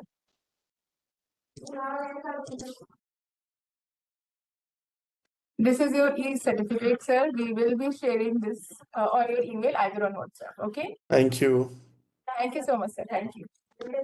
चलिए, सत्र अब कुछ देर के लिए खुला है चर्चा के लिए। हमारे ग्रुप में विवेक पाठक हैं, वो स्वयं भी फिल्म अध्ययन के विद्यार्थी हैं।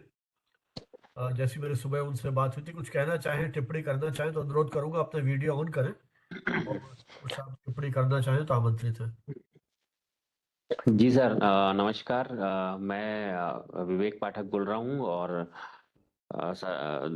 ग्वालियर से हूँ और फिलहाल इंदौर में कार्य कर रहा हूँ। बहुत रोचक जानकारी मिली, तो इसी सिलसिले में कुछ एक छोटा सा अनुभव आपके सामने रखना चाह रहा हूँ। जी। मैं फिल्म अभी ऐश्वर्या राय, विवेक ओबराय और अमिताभ बच्चन की फिल्म आई थी कुछ समय पहले। उसका सटीक नाम याद नहीं आ रहा, लेकिन उसमें एक दृश्य कुछ इस तरह से है कि किसी बच्चे को गोद लेने के लिए एक दंपत्ति जाता है, और अमिताभ बच्चन कुछ अनाथ बच्चों का एक अनाथालय टाइप का चलाते हैं उसमें, जिसमें बच्चे काफी रहते हैं। तो एक सुंदर सा बच्चा एक दंपत्ति को बहुत पसंद आ जाता है और उसको वो गोद लेने जाते हैं, लेके जा ही रहे होते हैं, लेकिन फिर देखने में आता है कि उसके पैर में कुछ विकलांगता संबंधी समस्या थी। तो उनका मन कुछ बदल जाता है। तो जैसे ही ऐश्वर्या राय और विवेक ओबराय जब ये देखते हैं तो फिल्म में दिखाया गया है कि वो उससे अपना नाराजगी भी व्यक्त करते हैं और बड़ा दुर्व्यवहार के साथ उनको वहां से दफा करते हैं।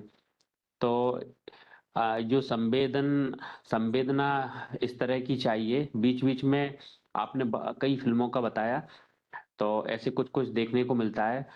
और इसी तरह का एक निशक्तता से तो नहीं है, लेकिन उसी से जुड़ा एक भेदभाव, रंग भेद भी है। कुछ समय पहले मैंने एक आलेख लिखा था, मैं 5 साल से फिल्मों पर कुछ आलेख लिख रहा हूँ। तो वैसे तो जिनके विषय में लिखा था उनके विषय में पूर्वाग्रह भारत में या बहुत कुछ हो सकता है। सनी लियोनी जो कि पॉर्न फिल्म इंडस्ट्री से जुड़ी हुई रही हैं, लेकिन फिलहाल भारतीय सिनेमा में काफी उन्होंने फिल्में भी की हैं और अभी भी कर रही हैं। खैर, मैंने जो लिखा था, उन्होंने एक बच्ची गोद ली जिसका नाम है निशा। शायद उनके 3 बच्चे गोद ले रखे हैं उन्होंने, या 3 बच्चे हैं उनके, जिसमें से पहली है उसका निशा। मेरा एक आलेख का विषय था कि हर व्यक्ति के अंदर, बुरे से बुरे व्यक्ति के अंदर भी, या किन्हीं भी कारणों से वो बुराई की ओर चला गया हो, एक उजास रहता है। गोरे रंग का जितना पूरे हमारे समाज में या लंबे समय से है, लेकिन उन्होंने एक बहुत ही सामान्य सी बालिका या उसका बचपन का फोटो इंटरनेट पर कई है ऐसा बहुत सा। तो मैंने उसके में यही लिखा था कि उन्होंने समाज को, भारतीय समाज को कुछ एक तरह से संदेश भी है, एक तरह से, कि जब हम गोद लेते हैं तो कोई सब्जी, मूली, बैगन जैसा मामला नहीं है कि आप बहुत अच्छी तरीके से सारी चीजें लेंगे और उसमें से बहुत छांट के सारी ये है। संवेदना के स्तर पर जब ऐसी जगह पर कोई भी जाए तो उन बच्चे की भावनाएं कितनी आहत और किस तरह से होती हैं, तो शायद बाद में जब दत्तक ग्रहण के नियम बने भारत में, शायद इसलिए अभी मेरी कभी कुछ अनाथालय में बातचीत भी होती है तो उसमें ऐसा बताते हैं कि उन बच्चों से इंटरेक्ट नहीं करने दिया जाता। उसकी प्रक्रिया बहुत ऐसी हो गई है कि आप डायरेक्ट इंटरेक्ट कर ही नहीं सकते। तो ऐसे कुछ मेरे ये 2 अनुभव रहे। एक बिंदु और है कि ऐसा मेरा विचार हो सकता है कि 2 4 जो फिल्में हैं उनमें जो निशक्त थे, जैसे कि तारे जमीन पर है, इकबाल है, या और एक दो फिल्म है, इसमें जो निशक्त है वो कुछ उसको हे दृष्टि से देखा जा रहा है और जीवन में बहुत हे दृष्टि से देखा गया, लेकिन उसको हे दृष्टि से मुक्ति पाने के लिए बहुत कुछ ऐसा करना पड़ा जो असाधारण है। तो एक बात एक बड़े लेखक ने बीच में उठाई थी कि कोई निशक्त सामान्य रहते हुए भी सम्मान का पात्र नहीं रहेगा समाज में क्या, अगर वो कुछ असाधारण कार्य नहीं कर पाएगा। तो एक दृष्टि समाज में ये भी आवश्यकता है कि कोई निशक्त है और कोई असाधारण कार्य वो नहीं कर पा रहा, सामान्य जीवन जीना ही उसके लिए बहुत असाधारण है। तो हम सबके इस बात के लिए उसके असाधारण प्रयास और जिजीविका के लिए सम्मान करना चाहिए। और इन्हीं संवेदनशील विषयों के साथ फिल्में बने। तो आज यहाँ पे हम सब लोग इकट्ठे हुए हैं, कुछ प्रयास भानावत सर मार्गदर्शन करेंगे, या हमको हमारे वक्ता महोदय ने बहुत महत्वपूर्ण जानकारी दी है, तो लगता है कि कुछ सिलसिला बनेगा। बस यही मेरा विचार है सर। विवेक जी, धन्यवाद। इसमें मैं आपको बताना चाहूंगा कि जी सामान्य कोशिश फिल्म एक सामान्य व्यक्ति की ही कहानी है, जिसमें जी सामान्य जी जीवन जीते हैं। वो विवाह करना चाहते हैं, प्रेम करना जी चाहते हैं, अपनी एक नौकरी करना चाहते हैं, और फिर बच्चा पैदा किया, बच्चे को आगे बढ़ाया। यही हम सामान्य व्यक्ति करते हैं। ये कहानी बिल्कुल गुलजार ने बिल्कुल। बड़े दिल से लिखी थी, और बहुत पहले जी बता दिया था कि एक सामान्य व्यक्ति को भी क्या चाहिए। और इसमें आप देखेंगे, संजीव कुमार को कभी भी दिव्यांगता का कोई जो है ग्लानि नहीं है। मतलब जी जी जी आत्मग्लानि में वो नहीं है। वो हमेशा मजबूती से मुकाबला करता है, और ये नहीं कहता जी कि मैं दिव्यांग होने के कारण मुझे कोई फायदा दो। वो साइकिल चलाता जी है, अखबार बेचता है, प्रिंटिंग प्रेस में काम करता है, और अपनी मेहनत से वो आगे बढ़ता है। तो जी ये जी जी एक आम आदमी की कहानी है। जरूरी नहीं कि सब इकबाल बन जाए, सब श्रीकांत बन जाए, जी सब मिलियनेयर हो जाए। लेकिन जी आम आदमी के रूप में भी जीवन जैसे हम सब जीते हैं। हम सब भी पढ़ते जी लिखते हैं, शादी विवाह किया, बच्चे पैदा हुए, उनको पढ़ाया लिखाया। अभी जीवन में हम लोग जी क्या कर रहे हैं? यही है, एक सामान्य व्यक्ति बिल्कुल का बिल्कुल। जीवन, जिसको गुलजार जी ने सर। भाप लिया था और बड़े अच्छे से प्रेजेंट किया था। नहीं, इस पर मैं जल्द ही एक आलेख लिखूंगा। आज आपसे प्रेरणा मिली सर, और ये इसके विषय में मुझे नॉलेज नहीं थी। तो ये सत्र की बहुत सफलता है कि हम जैसे लोगों को नया दिशा भी मिली इससे। बहुत बहुत धन्यवाद। चलिए, और कोई टिप्पणी? ठीक है, एक सूचना है कि हमारी अगली वेबिनार 6 दिसंबर को है, और डॉक्टर अनिल मिश्रा जो हमारे जयपुर से हैं, हरिदेव जोशी पत्रकारिता यूनिवर्सिटी में, वो दक्षिण एशिया में प्रेस की स्वतंत्रता, इस विषय पर आपसे बातचीत करेंगे। महेश जी, कुछ कहना चाहते हैं? कि आप वीडियो ऑन किया है आपने? हाँ जी sir, thank you so much sir. I would like to ask participants to generate their certificate as early as possible, as the link for certificate generation is already been shared in the chat box. Thank you so much. जी Mahesh, thank you. हाँ महेश जी। हाँ जी, हाँ जी, thank you so much sir, Sanjeev sir, for organising this very important webinar. और thank you so much professor Govind Pandey sir for such a informative session. Sir, मेरा ये जानना है आपसे कि जैसे संजीव सर ने अपने इंट्रोडक्शन टॉपिक के इंट्रोडक्शन में आरपीडब्ल्यूडी एक्ट 2016 की बात करी, तो क्या शिफ्ट आया है 2016 के बाद के फिल्मों में? जो हम आपके भी लेक्चर में टॉक में ये आया, जो शिफ्ट अभी हुआ है from physical to mental disability के टूवर्ड्स ज्यादा शिफ्ट है। बट जो बहुत सारी फिल्में 2016-17 के बाद आई, तो आपको क्या चेंजेस इसमें लगते हैं जो कि आरपीडब्ल्यूडी एक्ट का इस पे इम्पैक्ट रहा, ऐसा लगे, या फिर वो ट्रेंड जो आरपीडब्ल्यूडी एक्ट के बाद बना हो? देखिए, समाज में मुझे लगता है मोदी सरकार के आने के बाद से पहली ऐसी सरकार है जिसने दिव्यांग दिव्यांग पहले तो एक बड़ा शब्द ही दिया, दिव्यांग, जो अपने आप में एक पॉजिटिव शब्द है।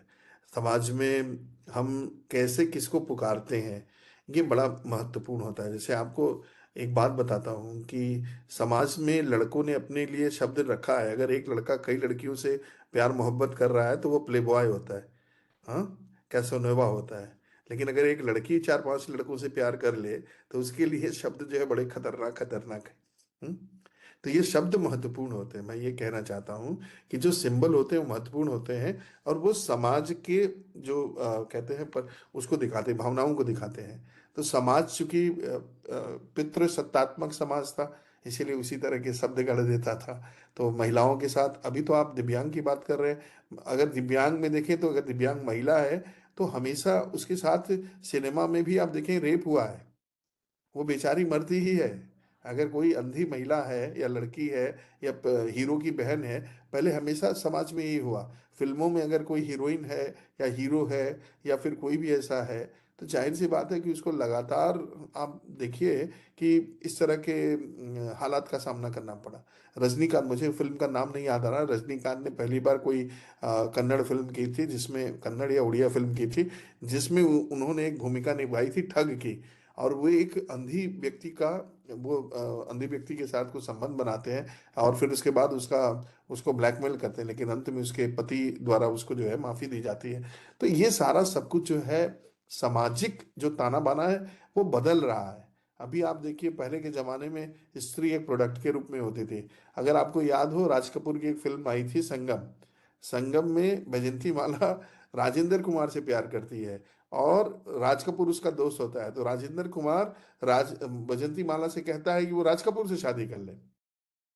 मतलब शादी से पहले ही उसका अधिकार था। प्रेमी का इतना अधिकार हो जाता है किसी स्त्री के ऊपर कि वो पिता से बढ़ जाता है और वो शादी भी कर लेती है। तो इस तरह की जो परसेप्शन है वो शब्दों के द्वारा ही क्रिएट होते हैं, भावनाओं के द्वारा होते हैं, और वो हमारे संस्कारों में आते हैं रूल के द्वारा। तो जैसा सर ने बताया, इस तरह के जब हम नियम बनाते हैं, गढ़ते हैं, तो उसी तरह से समाज भी कई तरह के प्रतिरूप गढ़ लेता है, सिंबल गढ़ लेता है, और फिर उसी हिसाब से समाज में बदलाव आता है। आज से मैं आपको बताऊं, राजा हरिश्चंद्र में काम करने के लिए एक भी औरत तैयार नहीं हुई थी। अंत में जो सालुंके उनका रसोइया था, उसने जो है रानी तारामती की भूमिका की। क्यों? क्योंकि उसका जो फिजिकल अपीयरेंस था वो लड़कियों की तरह था। तो 1913 में कोई औरत काम करने के लिए तैयार नहीं थी। क्यों? क्योंकि वो उसको बहुत बुरा मानती थी सिनेमा को। लेकिन आज किसी को रोल मिल जाए तो वो तुरंत पूरे मुनादी पिटवा देंगे पूरे शहर में कि हमको शाहरुख खान सलमान खान के साथ फिल्म मिल गई है, कोई भी स्त्री काम करना चाहेगी। तो ये बदलाव आता है, ये सारे बदलाव समाज में धीरे धीरे आते हैं। और नियम कानून जैसे जैसे समाज में लोगों के भले के लिए बनाया जाता है, तो जाहिर सी बात है कि परिवर्तन स्पष्ट रूप से सामने दिखाई दे रहा है। यही विकलांगता को लेकर है। जैसे जैसे समाज आगे बढ़ेगा और थोड़ा सा हमारे समाज में लोगों का रुख बदलेगा, तो विकलांगता भी एक मुद्दा नहीं रह जाएगी। मुझे लगता है कि यही हमें सोचना चाहिए कि विकलांग व्यक्ति भी उतना ही सामान्य है जितना हम हैं। Thank you so much sir. चलिए अब मैं अनुरोध करूंगा प्रियंका जी से वोट ऑफ थैंक्स के लिए। Thank you ji. so much, sir. And great thanks and gratitude towards Professor Govind Singh Pandey, sir, Head of Department of JMC at Baba Saheb Bhimrao Ambedkar Lucknow University. Sir, जिस तरीके से आपने disability और divine justice को justify किया, I guess that is commendable, because disability में ऐसा लगता है कि क्या क्या बातें हो सकती है। एक सिंपैथी के अलावा एम्पैथी को भी प्रेजेंट किया आपने, बिकॉज हम हमेशा डिसेबिलिटी को एक सिंपैथी के तरीके से ही देखते हैं। आपने बताया किस तरीके से ये जो डिसेबिलिटी की परसेंटेज है वो टाइम टू टाइम इंक्रीज हो रही है। आपने उस परसेंटेज को भी कोट किया। आपने ये भी बताया कि कितना इम्पोर्टेंट है डिसेबिलिटी के जो कैंडिडेट्स हैं उनको भी इम्पोर्टेंस देना हमारी सोसाइटी में, जो भी कैंडिडेट। आपने ये बताया किस तरीके से जो हमारी फिल्म्स है वो डिसेबिलिटी के अवेयरनेस को स्प्रेड करने में एक बहुत इंपॉर्टेंट रोल प्ले करती है। आपने ये भी बताया कि डिसेबिलिटी की अगर हम बात करें तो कहीं ना कहीं मार्जिनलाइज्ड है, ये डिस्क्रिमिनेटेड है, बिकॉज हमने हमेशा उनको उसी नजरिए से देखा है। आपने एग्जाम्पल कोट करते हुए मूवीज का भी नाम लिया, आपने तारे जमीन के बारे में बताया। इसके बाद आपने ये भी बताया कि जो डिसेबिलिटी टर्म है उसको हमारी मोदी जी ने एक नया टर्म के साथ हाईलाइट किया, दैट इज दिव्यांगजन। दिव्यांगजन, राइट। ठीक है सर, मैंने एक कुछ टाइम के लिए फोटोग्राफी की थी डिसेबिलिटी के स्कूल में, तो वहां पर मैंने देखा कि कुछ बच्चे इजीली कोऑपरेट करते हैं और कुछ ओवर रिएक्ट करते हैं, बट इफ यू आर काम तो you can easily manage them. Yes. एक वो जो टाइम था मुझे ऐसा लगा बहुत अच्छा था, बिकॉज उनके साथ रहने में एक अलग सी हैप्पीनेस है, उनमें वो चाव है, क्योंकि प्योरिटी है उनके हाथ में। तो आई गेस वो चीज है जो आपको उनसे कनेक्ट करती है। आपने ये भी बताया किस तरीके से हमारे जो रिप्रेजेंटेटिव है, गॉड के रिप्रेजेंटेटिव, वो गुड कर्मा और बैड कर्मा को डिफाइन करते हैं। तो it is well clear that हमें हर किसी को इक्वली ट्रीट करना चाहिए और एक स्पेशल एडवांटेज हमेशा उन्हें देना चाहिए।